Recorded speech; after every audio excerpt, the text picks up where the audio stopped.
Hello guys, तो कैसे हैं आप सभी लोग। स्वागत है आप सभी का लुस्प एक्सप्लेन चैनल में। तो लास्ट एपिसोड में अपन सभी ने देखा था यूजीन की मोल्डिंग प्रोसेस कंप्लीट हो गई होती है। फिर यूजीन बोलते हैं कि गॉड ने मुझे काफी ज्यादा पेन दिया है, इसीलिए मैं 2 इम्पॉसिबल प्रोजेक्ट पे काम कर रहा हूँ। पहला है ह्यूमन बॉडी को समझना, और ह्यूमन बॉडी को समझने के बाद मैं अपनी बॉडी को गॉड के लेवल का बनाऊंगा। फिर हम देखते हैं सीन चेंज होता है, हमें एक बिल्डिंग का सीन दिखाया जाता है। वहाँ पे एक बंदा दूसरे बंदे को स्टॉक खरीदने के लिए बोल रहा होता है। तभी हम देखते पहला वाला बंदा बोल रहा होता है, मुझे ये स्टॉक वगैरह में बिल्कुल भी इंटरेस्ट नहीं, तो प्लीज तुम मुझे फोर्स मत करो। और हमें बताया था उस बंदे का नाम होता है वॉन हा। तभी वो दूसरा बंदा बोलता है, जिस सोर्स से मुझे पता चला वो काफी ज्यादा पक्की है, ये वाला स्टॉक काफी ज्यादा ऊपर जाने वाले हैं, और मैं ऑलरेडी इसे $400 का प्रॉफिट बना चुका हूँ, जिससे मैंने टाई खरीदी थी। देखो ये टाई कितनी ज्यादा महंगी है, तो तुम देख सकते हो मैं यहाँ पे काफी ज्यादा पैसे बना रहा हूँ, तो तुम्हें यहाँ पे और ज्यादा नहीं सोचना चाहिए और $1000 को इन्वेस्ट कर देना चाहिए। और तभी हम देखते वन हा इधर उधर देखने लगता है और बोलता है, मुझे मेरे पैसे दिख ही नहीं, आखिर में पैसे कहाँ गए।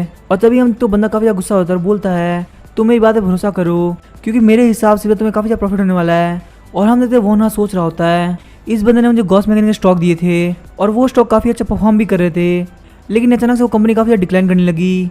और वो लोग पॉलीमर मेटल और बायोमेटल के अंदर काफी अच्छी टेक्नोलॉजी रखते हैं, लेकिन उन लोगों की मैनेजमेंट खराब होने की वजह से उन लोगों के लॉसेस लगातार बढ़ते रहे, और साथ ही साथ में उस कंपनी की मेंटेनेंस कॉस्ट काफी ज्यादा थी। और यहाँ तक कि बाद में चलकर उनकी टेक्नोलॉजी में काफी ज्यादा दिक्कत भी आ रही थी। और जब वहाँ के फाउंडर सीईओ थे, तब भले ये कंपनी काफी ज्यादा छोटी थी, लेकिन इसका नाम काफी ज्यादा था। वहीं सीईओ जियोन इल्जे के अंडर में इन्होंने काफी ज्यादा अपने बिजनेस को बढ़ाया और बहुत सारे कंपनीज को अपने अंडर में ले लिया।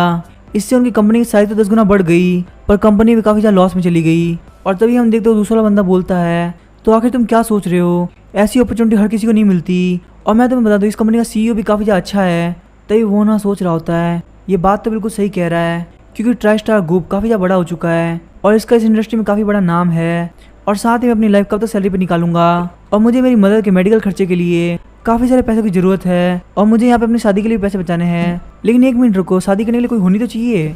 और वो उस बंदे को बोल देता है, मुझे यहाँ पे सोचने के लिए थोड़ा टाइम चाहिए। और तभी हम देखते हो दूसरा वाला बंदा बोल रहा होता है, क्या तुम्हारा दिमाग खराब है, अच्छा टाइम किसी का वेट नहीं करता, अगर तुम इस अपॉर्चुनिटी को छोड़ देते हो तो ये वापस लौट के कभी तुम्हारे पास नहीं आएगी। और हम देखते ये सब सुन के वो ना काफी ज्यादा गुस्सा आ रहा होता है, और वो सोचता है कि मैं ये सब क्यों सुन रहा हूँ, यहाँ पे सारे लोग बिल्कुल सेम है, हम किसी भी भरोसा नहीं कर सकते, स्पेशली जैसे बंदे जो कि मुझे फोर्स कर रहा है। और वो उसको मिडिल फिंगर दिखाता है और बोलते हैं ऐसा भाग जा। और हम देखते वहाँ से बाहर जाते हुए सोच रहा होता है, आज मैं पता नहीं क्यों काफी ज्यादा चिढ़ गया, नॉर्मली मैं सबको स्माइल देके मना कर देता हूँ। और हम देखते वो ना जैसे अपने सर को टच करता है तो वो काफी ज्यादा शॉक हो जाता है। और फिर हम देखते वो अपने घर आ गया होता है और कपड़े उतार के लेट जाता है और बोलता है, मुझे अपनी बॉडी को कर्ल करना होगा, क्योंकि अभी मुझे जो पेन होने वाला है वो बहुत ही ज़्यादा एक्सट्रीम होगा, और पता नहीं बीमारी कौन सी है, पर इस बीमारी की वजह से मुझे कॉलेज में 1 साल छुट्टी लेनी पड़ी थी। और वहीं लेफ्ट पैर मुझे चलने में काफ़ी ज़्यादा दिक्कत होती है, और कभी कभी मुझे लगता है मुझे पेन फील नहीं हो रहा, बल्कि मेरी बॉडी में बिल्कुल पावर ही नहीं है। और जब मैंने हॉस्पिटल में जाकर चेक करा तो मुझे पता चला मेरी बॉडी की 95% नर्व डैमेज हो चुकी है। और उन लोगों का कहना था कि एक वायरस है, पर पता नहीं क्यों मुझे नहीं लगता ये कोई वायरस है, क्योंकि मेरी बॉडी के अंदर काफ़ी अजीब से चेंजेस होते हैं। और मैंने इस बारे में इसलिए किसी को नहीं बताया क्योंकि मैंने चाहता कि लोग मुझे पागल समझे, और इसीलिए डर के बाद मैंने हॉस्पिटल जाना भी बंद कर दिया। और तभी वो ना वहाँ पे उल्टी होने लगती है और वो बोल रहा तो आखिरकार ये वापस आ गया। मुझे लगता है मुझे ये फीलिंग वापस से 5 साल बाद आ रही है। सच में मुझे लगा था कि मेरा ये पेन खत्म हो चुका है, और अब मुझे लग रहा है धीरे धीरे मेरी बॉडी के अंदर पावर फील हो रही है, यहाँ तक कि मैं अपने लेफ्ट हैंड और लेफ्ट लेग को भी बहुत ही ईजिली मूव कर पा रहा हूँ। और अगर मैं इसी तरह से इंप्रूव करता गया तो शायद से मेरी बॉडी पहले से काफ़ी ज़्यादा पावरफुल हो जाएगी। और मुझे नहीं पता ये चीज़ वापस से कब आएगी, लेकिन सच में जब भी आती है तो मुझे काफ़ी ज़्यादा पेन फील होता है। और अब मुझे लगता है मुझे अपने आप को वापस से स्टेबल करना होगा। और फिर मैंने मिरर के सामने अपनी नोज़ को टच किया, और वहाँ पे टच करते मेरी बॉडी के साथ साथ वहाँ का एटमॉस्फेयर काफ़ी ज़्यादा ठंडा हो गया, और मुझे तो लग रहा है कि मैं एक म्यूजिशियन बन रहा हूँ। तभी हम देखते सीन चेंज होता है, हमें स्कूल का सीन दिखाया जाता है। पार्क जियोन यूंग ली वांग से पूछ रही होती है, आखिर तुम्हारे फेस की हालत कैसे हुई, क्या किसी ने तुम्हें यहाँ मारा है। लेकिन हम देखते ली वांग बोल रहा होता है, मैं तुमको नहीं बता सकता मेरे साथ क्या हुआ है। पार्क जियोन बोलती मुझे दूसरे लोगों से पता चल चुका है, लेकिन मैं फिर भी तुम्हारे मुँह सुनना चाहती हूँ। तभी ली वांग बोलता है, क्या उन लोगों ने तुम्हें बता दिया, लेकिन फिर भी प्लीज़ मुझे माफ़ कर दो, मैं तुम्हें यहाँ पे नहीं बता सकता। इस बात से पार्क जियोन काफ़ी गुस्सा आता है और वो बोलते क्या तुम सच में मेरे साथ ऐसे भी करोगे। और पार्क जियोन मन में सोच रही होती है, ऐसा तो कभी नहीं हुआ, जब भी मैं इससे पूछती थी वो मुझे हर चीज़ आराम से बता देता था, और ये जिस तरीके से मुझसे आई कॉन्टैक्ट करने में डर रहा है, मुझे लग रहा है फाइट के अंदर काफ़ी बुरी तरीके से मार खाया है, और पता नहीं क्यों आजकल सब कुछ बेकार चल रहा है। और मैं तो बस ये सोच रही हूँ आखिर ली वांग को इतनी बुरी तरह से किसने मारा होगा। और तभी पार्क जियोन बोलती है, प्लीज़ मुझे बता दो आखिर तुम्हारी हेल्प किसने की है, मैं तुम्हारी पक्का हेल्प करूँगी। तभी ली वांग बोलता है, लेकिन तुमने तो कहा तुम्हें ऑलरेडी पता है, तो आखिर तुम मुझसे क्यों पूछ रही हो। तभी पार्क जियोन बोलती, मैं तुमसे झूठ बोल रही थी, उन लोगों ने भी कुछ नहीं बोला। और हम ये सुन के ली वांग के पसीने छूटने लगते हैं। और तभी पार्क जियोन सोच रही होती है, ली वांग पे जिसके अंदर बिल्कुल भी डर नहीं था, आखिर किसने उसकी ऐसी लत करी, क्या यहाँ पे कोई गैंगस्टर था। लेकिन ये चीज़ तो बिल्कुल पॉसिबल नहीं है, क्योंकि डिस्ट्रिक्ट के आसपास कोई भी गैंग मौजूद नहीं है और इसके पर्सनल मैटर मुझे नहीं लगता कोई टांग अड़ाएगा। तभी पार्क जी बोलते अगर तुम ऐसा करोगे तो मैं तुमसे मिलने के लिए कभी नहीं आऊँगी। और ली वांग बोलता अगर ऐसी बात है तो कोई बात नहीं, आप मुझसे मिलने के लिए मत आना। पार्क जी सोच रही होती है कि आखिर कौन वो बंदा जिसने इसको इतना बड़ा इडियट बना दिया। और तभी वो ली वांग से कैमरा मांगती है और कैमरे का नाम सुनकर ली वांग काफ़ी ज़्यादा डर जाता है और बोलते मेरे पास कोई कैमरा नहीं है। और तभी पार्क जी बोलती है आखिर तुम अचानक से इतना डर क्यों गए, तो मुझे बता आखिर तुमने कैमरे को किसको वापस किया है। ली वांग डरते हुए बोलते मैंने स्कूल को वापस कर दिया। फिर हम देखते पार्क जी अपनी क्लास में आ गई होती है और उसके बाद एक लड़की आके बोल रही होती है क्लास 5 के प्रेसिडेंट जियोंग यूना के पास वो कैमरा है और उनको एक कैमरा इवेंट के लिए चाहिए था। और हाँ एक बात और है, क्लास 5 का यूज जियोन उसी ने कैमरे को रिटर्न किया है और उसके बाद जियोंग ने उस कैमरे को बोरो कर लिया।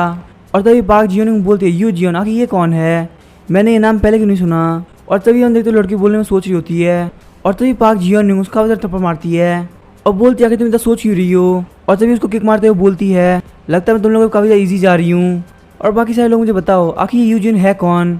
और हम देखते बाकी के लोग भी नहीं बोल रहे होते। और तभी पार्क जियोंग काफ़ी ज़्यादा गुस्सा होती है और बोलती है मुझे यू जियोन के बारे में कल तक सारी इन्फॉर्मेशन चाहिए, उसके फ्रेंड्स, उसकी फैमिली, यहाँ तक उसका फैमिली बैकग्राउंड, मुझे हर चीज़ पता करनी है। फिर हम देखते हमें यू जियोंग को दिखाया जाता है, उसके पास यूशियल आती है और उसको जूस देते हुए बोलती है ओपा आखिर आप कैसे फील कर रहे हैं। और इस बार को पहले तो काफ़ी ज़्यादा टाइम लगा। तभी यू जियोंग बोलते मुझे काफ़ी ज़्यादा पेन हो रहा था और लग रहा था जैसे कि मैं मारा जाऊंगा, पर मुझे लग रहा है मैं पहले से काफ़ी ज़्यादा ठीक हो गया हूँ। यूशियल सोच रही यहाँ पे कोई विजिबल चेंजेस तो नहीं है, लेकिन बस इनकी परफ्यूम की स्मेल काफ़ी ज़्यादा बढ़ चुकी है। तभी यूशियल बोलती है ओपा आप कितने स्ट्रॉन्ग हो गए हो। तभी यू जियोंग बोलता मुझे भी नहीं पता और मुझे भी चेक करना कि मैं कितना स्ट्रॉन्ग हो गया हूँ। और तभी यूशियल सोच रही थी ओपा काफी यूनिक इंसान है, हालांकि मुझे मॉम ने बचपन से बताया है कि ब्रदर बिल्कुल एक यूनिक इंसान है। हालांकि मिडिल स्कूल तक मैं एक ऑर्डिनरी स्टूडेंट थी, पर अब मेरे पास भी कुछ सीक्रेट्स है, हालांकि इन लोग को अभी तक नहीं पता और मुझे लग रहा है अभी के लिए सीक्रेट रहना चाहिए। और तभी यू जियोंग बोलता कि मॉम कहाँ पे है। तभी यूशियल बोलते कि मॉम बिजनेस ट्रिप पे गई है। और जैसे ही मॉम यहाँ से गई डैडी यहाँ पे आपकी कंडीशन देखने के लिए आए थे और उसके बाद वो भी यहाँ से चले गए और पता नहीं उनको कैसे पता चलता है कि आप बेसमेंट से कब बाहर निकलने वाले हैं। तभी यू जियोंग बोलता हमारा घर काफ़ी अजीब है। यूशियल बोलते आखिर आप स्कूल कब से जाने वाले हैं। तभी यू जियोंग बोलता है मैं नेक्स्ट वीक से स्कूल जाऊंगा। तभी यूशियल बोलते आप काफ़ी ज़्यादा सेफ रहना और हाँ किसी भी इंसिडेंट में मत फंसना। यू जियोंग बोलता है हाँ मैं भी वही चाहता हूँ। तभी हम देखते हैं वापस से पार्क जियोंग को दिखाया जाता है, जिसके बाद यू जियोंग की इन्फॉर्मेशन आ गई होती है और वो बोलते तो मतलब लास्ट ईयर तक वो गैंगनाम स्कूल में था और किसी इंसिडेंट की वजह से उसको यहाँ पे ट्रांसफर कर दिया गया और उस इंसिडेंट के अंदर उसने 3rd ईयर के बच्चे को मारा था। इसका मतलब ये बंदा कोई नॉर्मल नहीं है, लेकिन अगर जैसे टैलेंटेड इंसान इतना सप्रेस होकर क्यों रह रहा है, क्या कोई और यू जियोंग के बारे में जानता है, क्योंकि मुझे अभी उससे मिलना है। फिर हम देखते सीन चेंज होता है और हमें चा मिन के घर का सीन दिखाया जाता है। चा मिन के पास यूनिंग पहुंची होती है और वो बोलती चा मिन आके तुम कैसी हो। और चा मिन को बोलते उसने अभी तक रिप्लाई नहीं किया, लेकिन उन्होंने बोला था कि मेरी हेल्प करेगा। और जब यूनिंग देखती है तो यू जियोंग का नंबर होता है और तभी हम देखते यूनिंग सोच रही होती है मैं चा मिन से सब कुछ पूछना चाहती थी, पता नहीं इसके और यू जियोंग के बीच में क्या रिलेशनशिप है।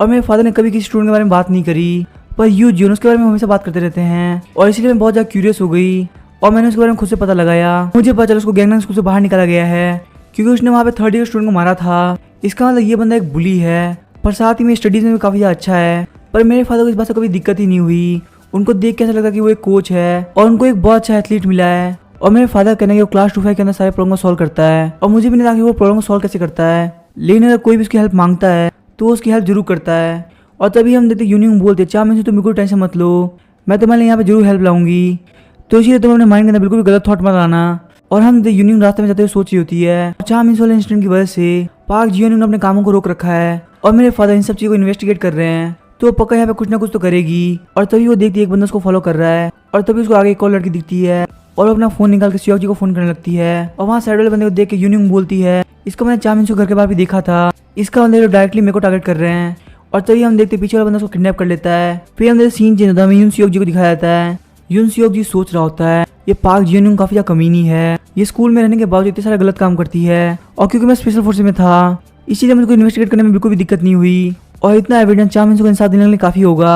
और हम देखते हैं उन सारी इन्फॉर्मेशन को लेके यून सियोक जी वाइस प्रिंसिपल के पास गए होते हैं और वाइस प्रिंसिपल बोलते तो आपके हिसाब से हमारे स्कूल के स्टूडेंट पार्क जियोंग ने इतने सारे गलत काम कर रखे हैं, बच्चों को इकट्ठा करना, उनसे इलीगल एक्टिविटी कराना, यहाँ तक कि उसने कितने सारे बच्चों को प्रोस्टिट्यूट बना रखा है। यून सियोक जी क्या का दिमाग खराब हो चुका है। और हम देखते इस बात से यून सियोक जी काफी दिमाग खराब होता है, वो बोलते हैं मैं यहाँ पे कोई भी फालतू बात नहीं कर रहा, मेरे पास हर एक चीज का एविडेंस है और यहाँ पे मेरा बहुत सारा फोटोज भी है और मैंने उन सबको खुद वेरीफाई किया है। और तभी वाइस प्रिंसिपल बोलते हैं कि ये ओरिजिनल फाइल है यूनसियोक जी बोलते हाँ ये ओरिजिनल फाइल है। और तभी वाइस प्रिंसिपल बोलते आपने इसके बारे में किसी को बताया तो नहीं। यूनसियोक जी बोलते आखिर आप ऐसा क्यों पूछ रहे हैं। तभी वाइस प्रिंसिपल बोलते हैं क्योंकि अगर ये बात रिवील हो गई तो यहाँ पे सब कोई दिक्कत में आ जाएगा, जैसे कि प्रिंसिपल, मैं या फिर तुम भी। और तुम्हारे साथ ये सब कब से चल रहा है, लगभग 1 साल से ना। और जब ये सारी चीजें 1 साल से चल रही थी तो आखिर हम यहाँ पे क्या कर रहे थे। और ये सारी चीजें काफी ज्यादा भयंकर हो जाएगी, लोग रोड पर जाएंगे, हमारे खिलाफ नारे लगाने लगेंगे, हमारी स्कूल भी बंद हो जाएगी, हमारी पोस्टें भी छीनी आ सकती है। और आखिर इन सारी चीजों के बाद में कौन से पेरेंट्स अपने बच्चे को स्कूल में भेजेंगे। और जैसे जैसे ये बात बढ़ती जाएगी इसके अंदर पुलिस भी इन्वॉल्व हो जाएगी। और धीरे धीरे जो जो बड़े लोग इसके अंदर शामिल है वो सभी सामने आने लगेंगे, जिसकी वजह से उन बंदों का डायरेक्ट टारगेट हम बन जाएंगे। तो आखिर हम सब ये फालतू काम करेंगे क्यों। और हम इस बात से यूनसियोक जी काफी ज्यादा गुस्सा आता है और वो बोलते हैं इसका मतलब आप चाहते हैं कि हमारे बच्चे ऐसे बिकते रहे और वो लड़की जो चाहती है वो हमारे बच्चों के साथ सब कुछ कर सके। और तभी वाइस प्रिंसिपल बोलते हैं एक बार ध्यान सोचो, तुम ऐसे खुद के मन से कुछ भी नहीं कर सकते। और तभी यूनसियोक जी के पास में यूनियन का फोन आता है और वो फोन को काटते हुए मन में सोच रहे होते हैं डॉटर प्लीज मुझे माफ कर दो, लेकिन मैं अभी के लिए फोन नहीं उठा सकता। और तभी यूनसियोक जी बोलते हैं मुझे बताया कि ये इमोशनल मैटर कैसे हो गया।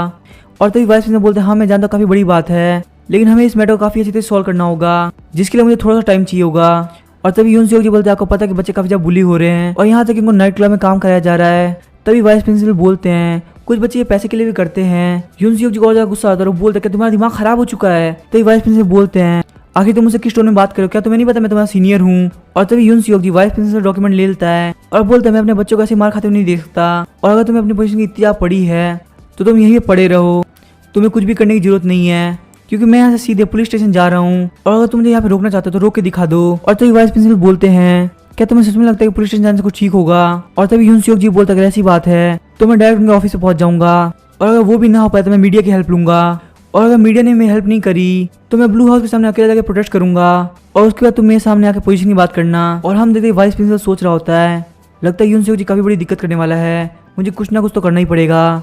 और तभी वाइस प्रिंसिपल किसी को फोन लगा के बोल रहा होता है यूनसियोक जी एविडेंस के साथ पुलिस स्टेशन गया है और ये चीज़ काफ़ी रिस्की हो सकती है, तो आखिर अब हमें क्या करना चाहिए।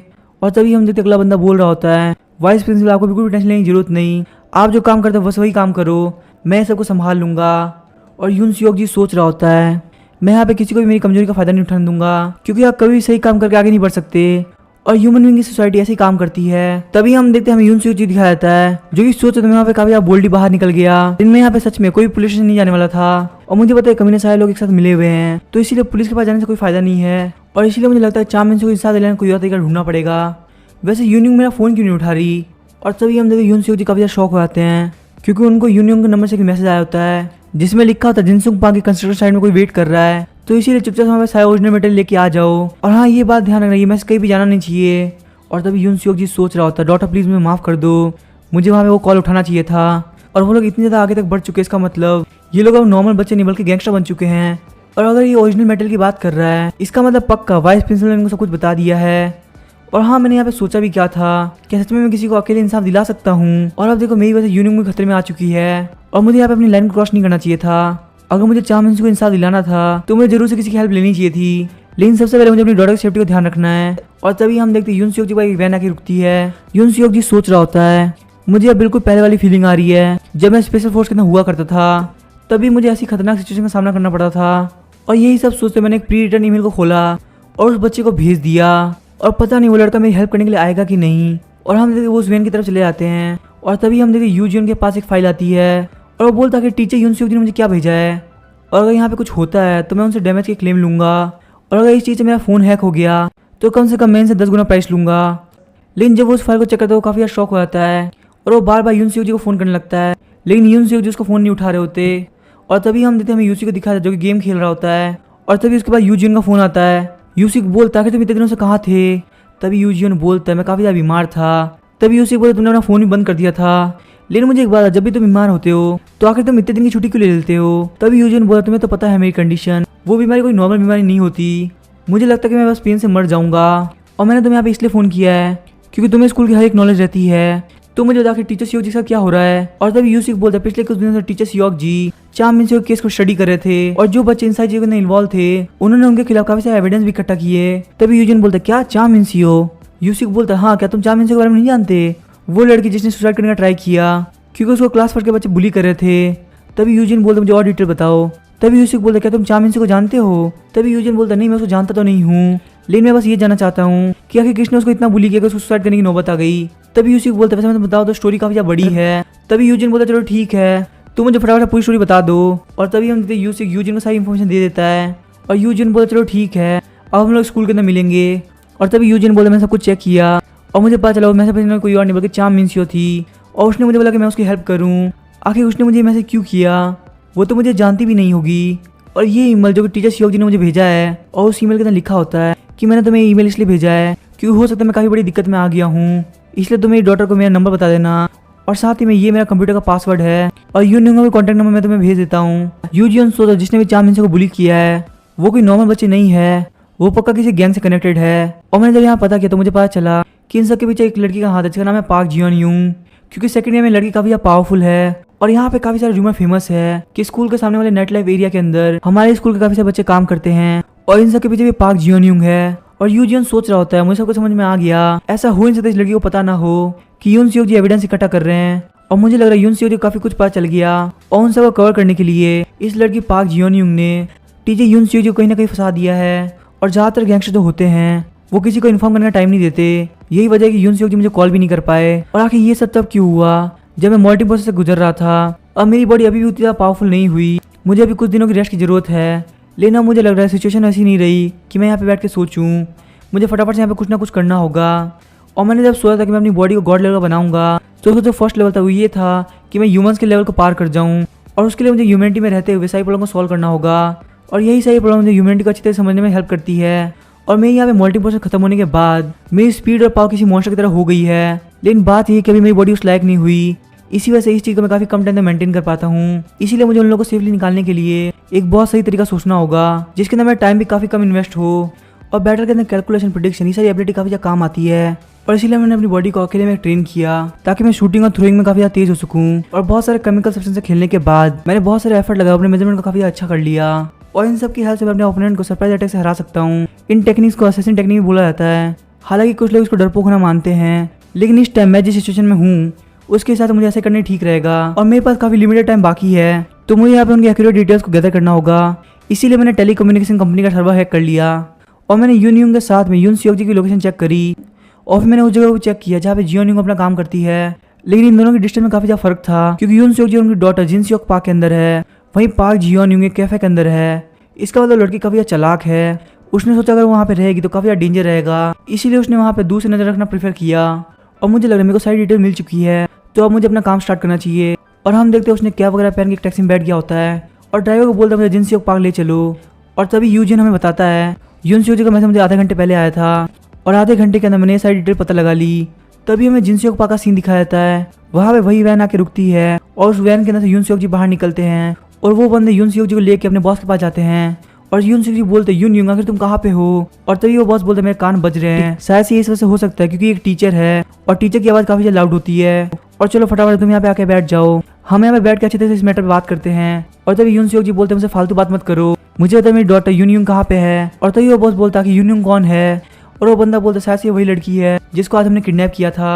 और हम उनकी ये सारी बातें सुन के यून सियोक जी काफ़ी गुस्सा आ रहा होता है। यून सियोक जी सोच रहा होता है कि मैं अंदाजा लगाऊं तो कम से कम यहाँ पे 20 लोग हैं और ये बंदा कोई नॉर्मल गुंडे नहीं है बल्कि ये सारे लोग प्रोफेशनल्स है और मुझे लगता है ये लोग नॉर्मल गुंडे को यूज़ करेंगे। ये बंदा तो काफ़ी ज़्यादा डेंजरस है और मैं यहाँ पे बेवकूफ़ तरह हरकत नहीं कर सकता। सबसे पहले मुझे अपनी डॉटर की कंडीशन को चेक करना होगा। तभी यून सियोक जी बोलते हैं सबसे पहले मुझे मेरी डॉटर को दिखाओ और उसके बाद जो तुम्हें चाहिए वो मैं देने के लिए तैयार हूँ। और तभी वो बॉस बोलता है देखो ये फादर अपनी डॉटर की तरह प्यार करता है। और पहले मुझे लगा था ये सी बेवकूफ़ है, पर ये तो सच में एक नंबर का गधा है क्योंकि ये यहाँ पे अपनी डॉटर के लिए बिना प्रिपरेशन के आ गया। और मुझे लगा तुम एक स्पेशल फोर्स के ऑफिसर हो तो तुम यहाँ पे बहुत कुछ करने वाले हो और वो सारी बातें छोड़ो, तुम यहाँ पे हमारे गेस्ट हो तो हमें तुम्हारे यहाँ पे खातिरदारी करने दो। और बॉस बोलता है इसको इतना मारना कि ये कुछ भी करने के लायक ना बचे। और वो फिर वहाँ पे सारे डॉक्यूमेंट चेक करने लगता है और बोलता है इसने तो काफ़ी सारे एविडेंस इकट्ठा कर रखे हैं। और तभी उन सारे बंदे को रोक देता है और बोलता है टीचर क्या बस इतने डॉक्यूमेंट थे। और तभी यून सियोक जी बोलता तुम्हें तो पता है कि मैं एक बेवकूफ़ हूँ, तो मैं यहाँ पे कुछ फोटो रखना भूल गया।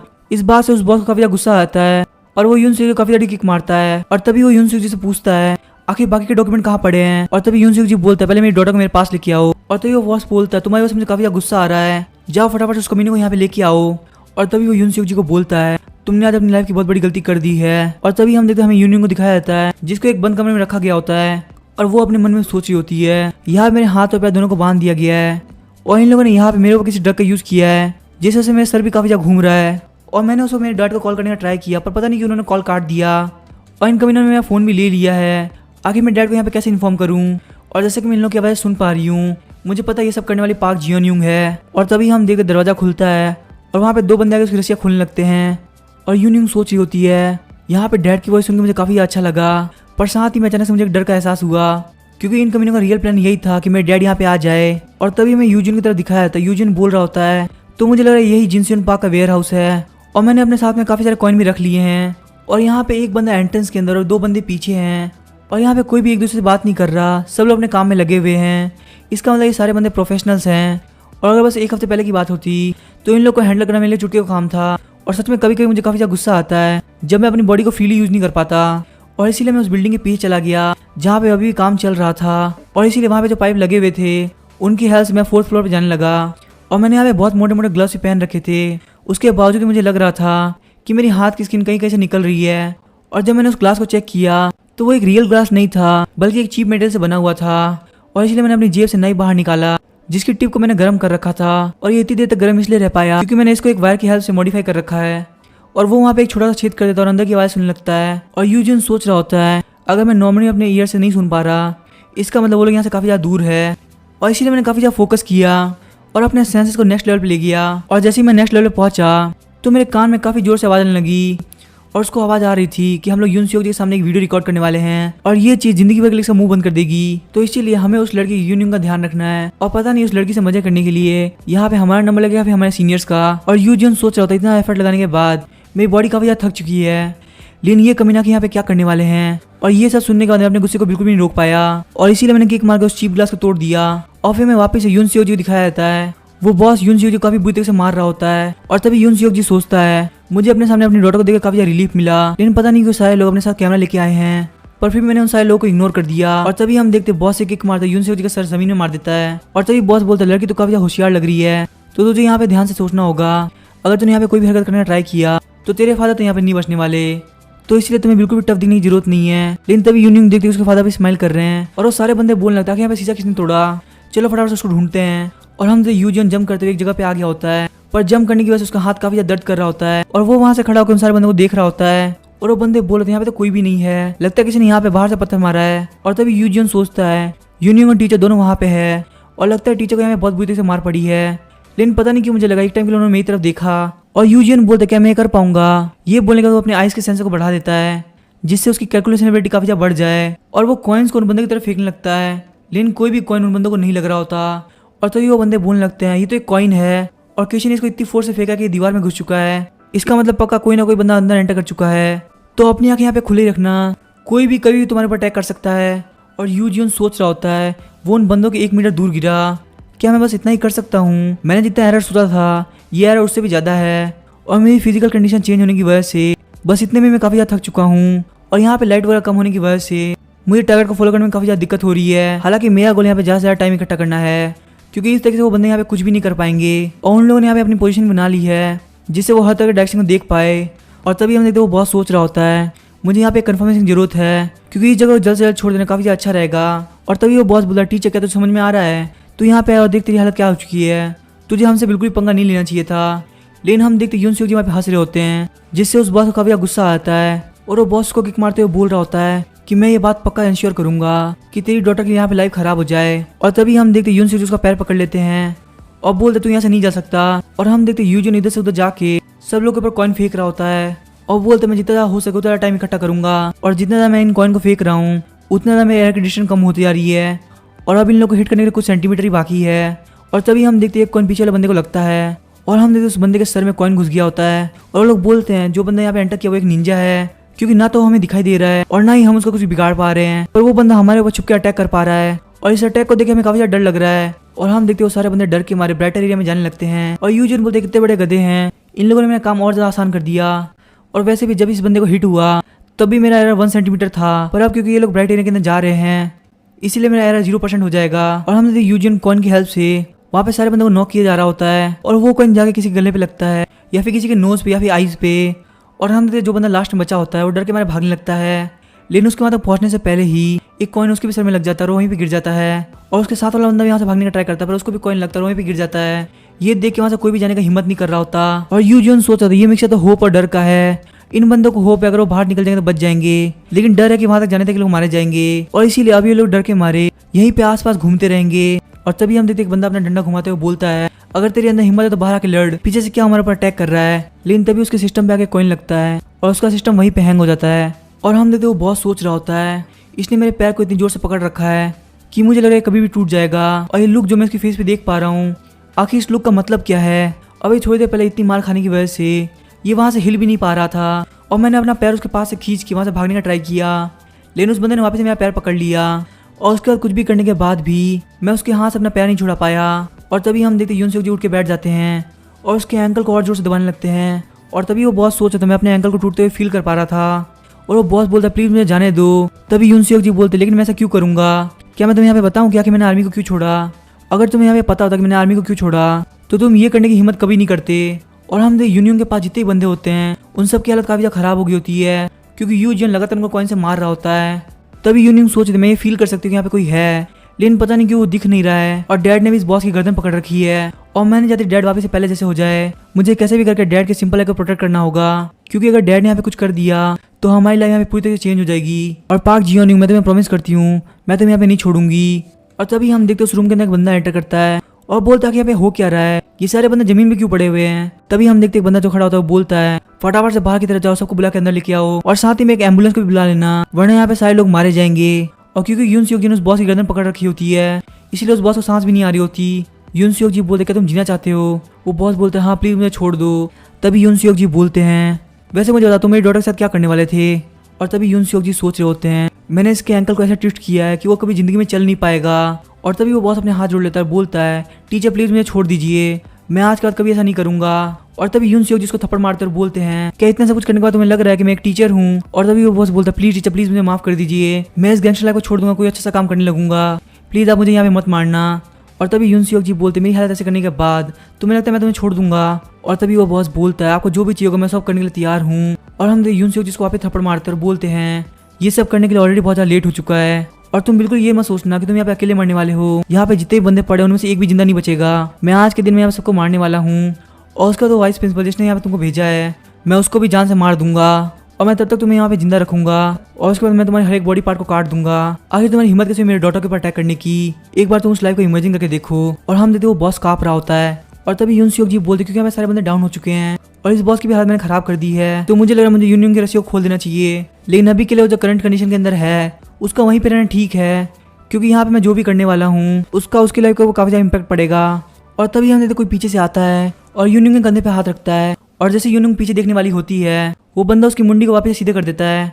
और यूनियन सोच रही होती है इसका मतलब ये जो भी बंदा था वो नहीं चाहता था कि मैं पीछे की तरफ देखूं। और अचानक से वहाँ की सारी लाइट काफी ज्यादा डिम हो गई और मेरे पैर भी यहाँ पे काफी ज्यादा थक चुके हैं, क्या बंदा मुझे वापस से होस्टेल बनाएगा। लेकिन हम देखते वो बंदा होता है यूजियन और उसने यूनियन के हाथ की पट्टी को खोल दिया होता है और तभी उसके हाथ में 2 फोन पकड़ाता और बोलता है अब यहाँ पे सबसे इंपॉर्टेंट रोल तुम्हारा है और मुझे पता तुम इतनी तो होशियार हो कि तुम्हें यहाँ पे क्या करना है।